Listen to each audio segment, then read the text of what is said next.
திறந்து சரி இந்த பாட்டில் எடுத்துக்கலாம். பிக்கப் பாட்டில். ஐயோ மக்கு கீழே போட்டு உடச்சிட்டேனே. பாப்பா உங்கள் அம்மாட்ட சொல்லி கொடுக்கக்கூடாது. தம்பியா பாப்பான்னு தெரில. சரி ஓகே. பேபிக்கு ஃபீட் பண்ணியாச்சு. சரி என்னங்க ஃபீட் பண்ணோன்னே ஆகி போயிட்டான் கருமம். என்னடா நீ இப்படி ஃபீட் பண்ணோன்னே ஆகி போனேன்னா என்னடா உன் வயிற்றில் போய் செஞ்சுருக்குமோ. கீழே போட்டு எடுக்கலான்னு பார்த்தா எடுக்க முடியலங்க. நம்ம சேஞ்சிங் டேபிளில் இவனை கொண்டு வைக்கணும். சரி ஓகே, நம்ம இந்த சேஞ்சிங் டேபிளில் வச்சாச்சு. பின்னாடி இருக்கான்ல, இருக்க தான் செய்கிறான். ஓகேங்க, எடுத்தாச்சு. இதை நீங்கள் ஆளை காணும். எனக்கு தெரிஞ்ச விஷயந்தான் இது.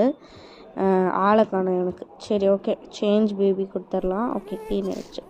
டேக் பேபி டு பெட்டுன்னு கொடுத்துருக்காங்க. அதாவது நம்ம இந்த பேபியை வந்து பெட்டுக்கு எடுத்துகிட்டு போய் படுக்க வைக்கணும் போல்.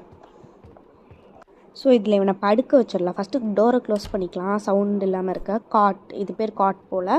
நம்ம